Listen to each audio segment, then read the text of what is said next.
But yeah, let's get into it. Twickenham, England prevailed 26-25. It doesn't really tell the full story. Yeah, initial thoughts before we unpick a few little elements of it. I think my kind of initial thoughts or my thoughts Saturday evening were an element of the other games that I've had. This are the 2019 World Cup final, and I can't think of any like one, maybe the second or third Lions test for South Africa, the COVID one, but like where the better team, like the worst team, has had this heroic victory, and the better team is just consigned to just a loss, and it's yeah, there's just a weird empty feeling. I mean, I was genuinely pretty neutral. Like if when there was a half break, I was shouting "Go on!" whichever team it was. Like I just wanted to see good quality rugby, and we didn't really get that. But I just felt a little bit empty in terms of kind of. I just felt a very unsatisfactory result for a neutral. Interesting. How did you feel about it? Well, it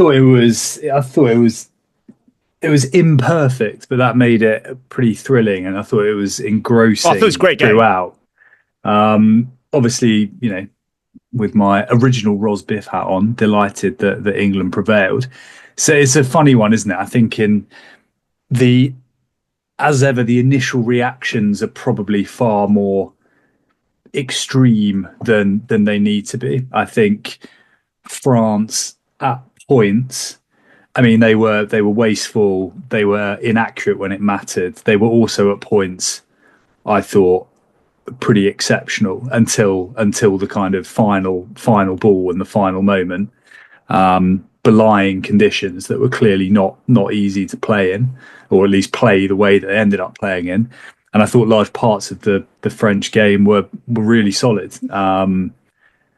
But there is a bit of there's that as the kind of high line staid observation. I think that the English fan hat I found some of the boorishness around how poor English rugby in general is in recent times slightly frustrating, and therefore it's been it's quite nice to have a big showpiece win against a really good side.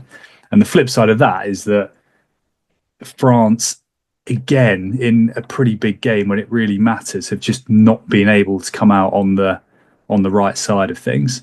And there's a lingering feeling, I would suggest, which is probably being echoed in parts of the French media across the channel, that this team are slightly underperforming and slightly underwhelming given the resources and the talent at hand. But I really enjoyed the whole thing.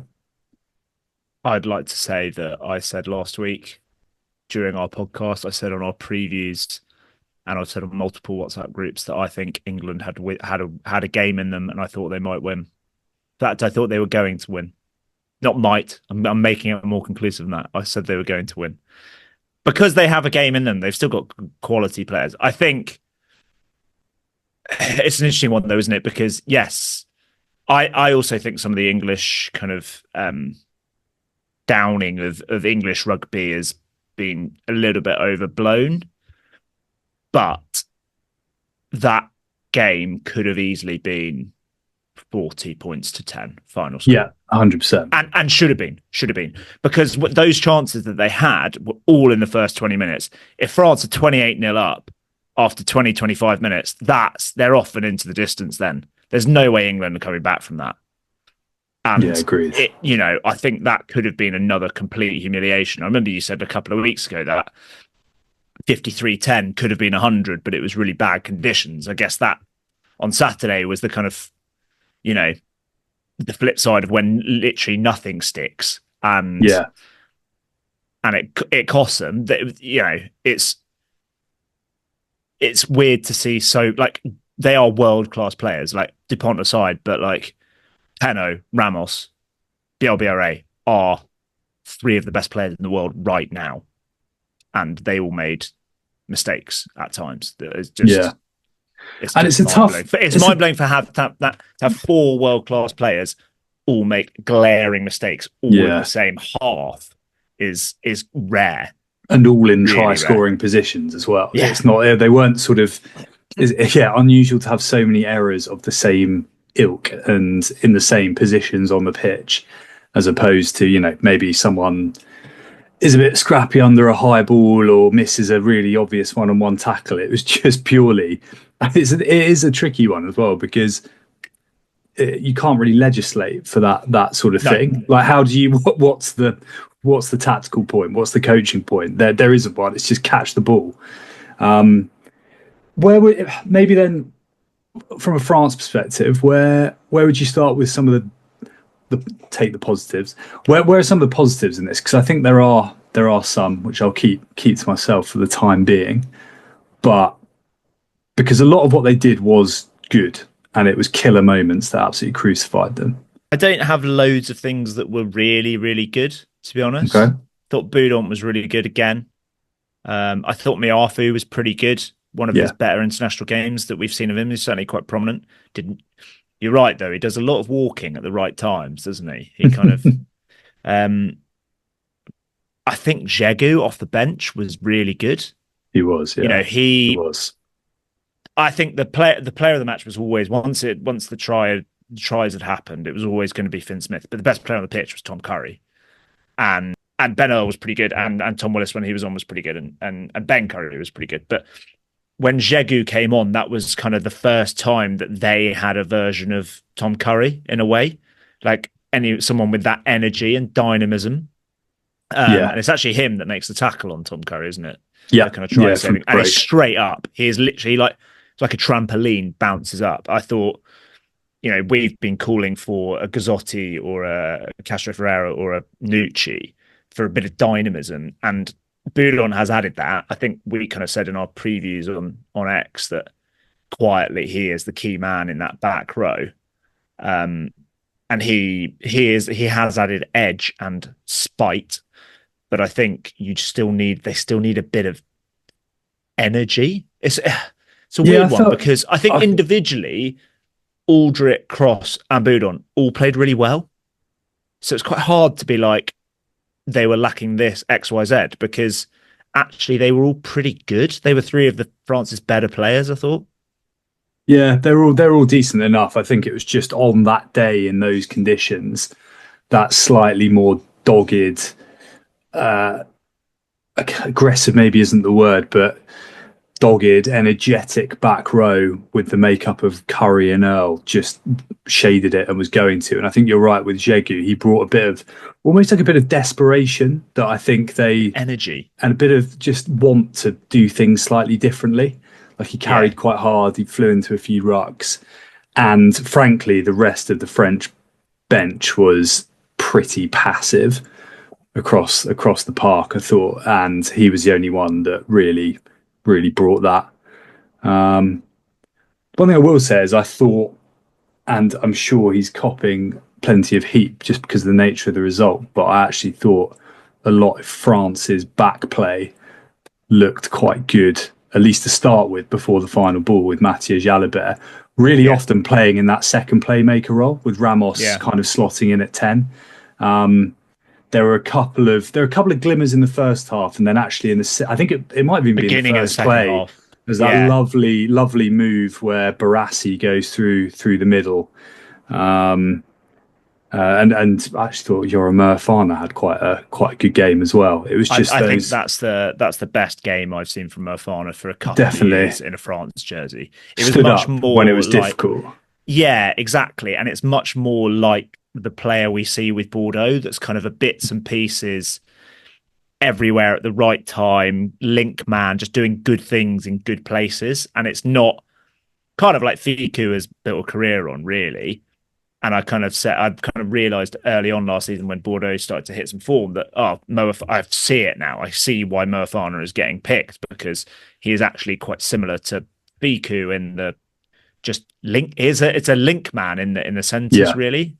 But yeah, you're right. He stepped up, and I thought the relationship with Jalibert worked really well with him, because they kind of went when they go, or when they kind of attacked together, and they were on the same page, which they weren't with Barassi, I don't think, really.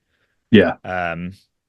but I thought it's interesting because we know that Ntamack has a 3-week ban, which incorporates 2 rounds of top 14 fixtures and Saturday. So, or no, is it? Well, supposedly, as of this evening, the independent mystery judicial committee have ruled that basically he would have been one of the protected players, and therefore this round of top 14 doesn't count, and therefore he should be missing Italy as well, is my understanding, having scoured a few avenues this evening. Interesting. Well, which in principle I agree with, but whether there's consistency there, I don't know, because there's no way he would ordinarily be released back to Toulouse. I mean, we've seen it so many times with we saw it a few times with like Farrell and that, didn't we? Oh, 100%, yeah. Apparently he was going to rock up against Bedford in the Premier Cup, but no. I think Sonny Bill Williams in the Lions tour, when he got that red card, I think they organised like a kind of New Zealand North Island B versus North Island C, and Dads v lads. It was like a game of 3 halves sort of thing, and it was going to count for like 2 of Sonny Bill Williams's like games. It was like, right, okay, perfect. Yeah, I was going to say, because I felt like in that game, Jalibert was kind of, we kind of previewed it as it's now or never, but actually I kind of think like he kind of couldn't win from that.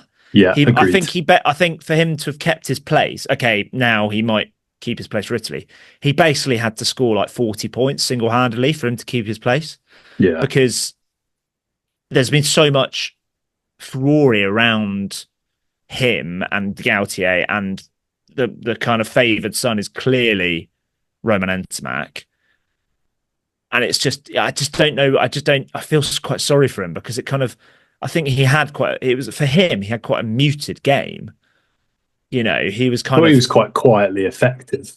He was quietly effective. Watching it back, he was at the centre of a lot of the good that came from France. Yeah, but I wonder. I agree with you completely. I thought he was kind of quietly effective, but we're so not used to that version of Matthieu Jalibert. You know, it's almost like he played within himself because he was afraid of expressing himself too much, because he knew he'd get pilloried in the press or get dropped or whatever. But I agree with you. I thought he was really good. He was like an 8 out of 10 from him, I'd say. Yeah, I think so. I think he generally made good decisions. Again, and it was watching it back, I was like, I'm not quite sure what sort of a game he's had, and then watching it back, I was like, no, he seems really controlled. He couldn't have done much else. No, I completely agree. And I really liked how it him and Ramos kind of interchanged into that first receiver role. It was, it just gave them some nice shape. You mentioned there were quite a few good things that you saw from France, and I kind of struggled. Well, I think that was, to be honest, that was the two. Well, the 3 things that are kind of, I guess, all linked, because I thought their midfield and attack was generally pretty good and showed a little bit more cohesion than it has done. Barassi was maybe a little bit quieter, but I thought Murfana was good, and Barassi took his kind of chances when he had a little bit of space. Thought the line out, having been pretty ropey, was quite solid. And especially on defence as well. Defensively, very good. I mean, England were a little bit iffy, but Rumat, who had a bit of a tough game, but is excellent, isn't he? He's had a poor game. Excellent at the line out. Yeah. So yeah, those were the main things, and I still think they showed it seems so silly because they were so wasteful, and the final ball often went missing or was dropped, but some of their attacking rugby was still absolutely exceptional. Like the last try, PLBRA, the way, the kind of the pont hold, the break, the chip. Penno then does his best to absolutely stuff it by not giving a really easy ball, but it's it was outstanding. And the thing that we want to go on to the negatives. There's a few things that stuffed them, not least not being able to catch, but they call up the restart, the third set piece, didn't they? And I think they lost a third of them. Well, certainly the first one was a try pretty soon afterwards. It was just little bits like that which were pretty brutal. Well, and then the second one was the one that from that final try. So England basically got the ball back from that, and then they obviously kind of scored. I think the final penalty is a wrong decision. The one that the turnover, the Bernard. Yeah, I think there's no release at all. But maybe I think it's one of those things like home crowd, opposition 22, desperation. You go with it just kind of goes that way. Garrick was he didn't do anything again. Well, at least he didn't do anything bad this time. But yeah, kind of a weird. It seemed an odd decision, I think, to bring him. Maybe I know we've got on here what next and what they do. Maybe that's a good point to start. I do think the whole dynamic with the bench feels a bit off to me, and it sounds ridiculous because he is the best player in the world. Dupont, the kind of insistence that he always plays 80, it makes it almost. I feel like it almost makes the position of someone like Le Garrec like redundant. It kind of, I don't the timing to bring off Jalibert and push Dupont out didn't. Easy to say with hindsight, but it didn't work for me. But at the time, I was like, I feel like that's a bit of a shame for Jalibert. I don't think that feels a bit weird. That's what I mean. I don't think it was. It seemed that sort of Steve Borthwick's had a lot of a lot of coaches now. I think that it feels like there's a real trend. These kind of predefined substitutes people are clocking on, and it did feel a bit that way. I think just that it's an interesting point you made there about Dupont playing 80, because he is now kind of universally the best player in the world. Whereas I think in the Grand Slam year, he was the best player in that team. He wasn't yet the kind of global, this guy is a god type level. And you would see, I mean, it's not much, but you would see Luku on for like 5-10 minutes in a game at the Millennium Stadium or whatever. It's an interesting point. I think the balance of the bench is completely off, because you just don't need. I know he didn't play particularly well either. He was all right line out time, but you just don't need Oradu. If you're bringing on Guillard and you've got Jegu, you just don't need Oradu. Yeah. And they could have really benefited from, I don't know, something different in that back line maybe. I know they didn't even bring Gaetan on, which is a shame. But like Makalu, mate. Well, he's the answer. Thing. But you say it, but I'm completely with you. Like there is no way that isn't a better option, or I don't know, someone who could offer something, completely different position, but maybe it's a Villiers or someone like that who in a dogged game can provide that bit of off his wing aggro, one out little punches. Yeah, it just I think both the game against Wales and this one, we both genuinely felt the couple, not lots of them, but a couple of the selections are a little bit weird, and I do think the Oradu one and it's the bench isn't quite working for me. I think my main point on kind of what next for France is they don't need to throw the baby out with the bathwater here. Like they lost by 1 point in the last play of the game, and you cannot legislate for. My exact notes are you can't legislate for that amount of drop balls from world-class players, which is basically what you said amazingly.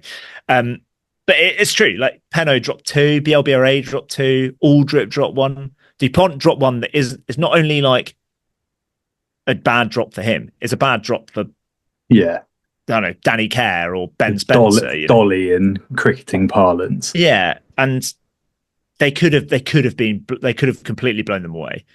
And I saw a quote today from because one that I thought might get jettisoned after, or might get rotated out, would be Piato Malvaca, because he had a bit of a mixed bag. Like, I'm a big Malvaca fan, but he has flattered to deceive recently in both Toulouse and French colours. But he had a pretty good game in some bits. I thought the underarm line out throw, kind of like that's cool. Kind of like when you corridor cricket. Yeah, exactly. Or like you're kind of catching in a circle and you kind of throw the one. It was I love that. But Yeah, then it he was kind of had class. that. He got away with the kind of what would have been one of the more outrageous One that he offloads. put on the deck. Yeah, he literally dropped it on the floor. But he said, it's not me if I don't try, which I quite like. I think Mm. that's the right mindset. I don't think they go. There's a chance now that they kind of go, oh well, the attack's not right, or there's this, and this wrong. But it's not. I think they've got a few problems. The balance of the bench. They need to change their reserve tight head, and they need to sort out what they're doing with kind of the scrum half, fly half replacements, really, and what their game plan is there. I think they've got to go back to 5-3, and they've got to change or bring a more dynamic back row in there, or do 6-2, but have like a ball carrier alongside Jegu, and they've got to bring in Tatafu as their tight head reserve. I think. Because he's getting Poor dusted old every time. Georges Henry, he's looks completely beleaguered every time he's on a pitch. I think I don't know, from afar he strikes me as the old kind of cliche, like a confidence player, and he looks like he has no confidence at all. Needs some more gastro. He was great in that New Zealand game, certainly in the loose. Bit of gastroenteritis to get him going. Great in the loose. Jean-Baptiste Gros yet again. What a guy! And the scrum time. What a player! He has been superb. He really has been. We loved. Obviously, the headline was him popping up out of nowhere to dot the ball down behind his own line.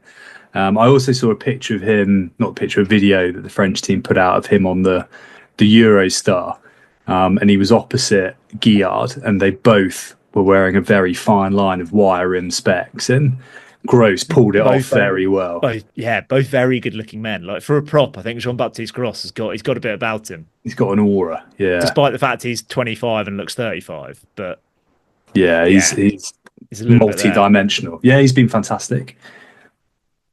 But I wouldn't change that much. I don't think I've got that much. Ramos was poor, but that's the worst game I've seen Ramos play for a long time. I thought he ran down some blind alleys, shoveled on a bit of shit, but it's kind of like the old cliche of Thomas Ramos that never really was, but the kind of 2018 version of Thomas Ramos. Yeah, but I'm with you. I don't think a huge amount needs to change. I think obviously they've got to go to Rome in a couple of weeks, and thereafter it's Ireland, which is fascinating and become. I mean, Ireland are looking pretty insurmountable at the moment, but it's a huge opportunity for that French team to right a few wrongs. It's like 3-4 weeks away. A lot can change. Player I just thought of that might be quite useful for them to have back is actually who could come back is Jonathan Dante. Is he fit? I think he could be in 3 weeks' time. Yeah, Dante or Fiku, you could probably they've missed the experience of Dante and Fiku. That's the issue. Talking of that, we had some bingo happen. Do you know what the pack difference was? The weight. The different weights of the pack. It wasn't that much. It was 11 kilos. Yeah. And yet we had a lot of that big French pack. Ben Kaiser, those big French boys. It's like they're not that much bigger than their opposition. I think Will Stewart is like deceptively enormous. He's massive, isn't he? Yeah. We also had Francois Cross doesn't seek the cameras, but does the horrible work beautifully from Nick Mullins, which was exactly the sort of thing we're looking for. I was convinced because we took Piatto Malvacaras from Wallace and Fortuna. We took that off, and I was convinced. I thought we were going to get it from Nick Mullins because not Piatto Malvaca, Yoram Mofana, because he was quite prominent. I thought we were going to get that one, and we'd taken it off. But shame. Yeah. Yeah, it was good comeback after quite a quiet week of initial first round bingo. A couple of slightly more punchy. The dabbers are at the ready.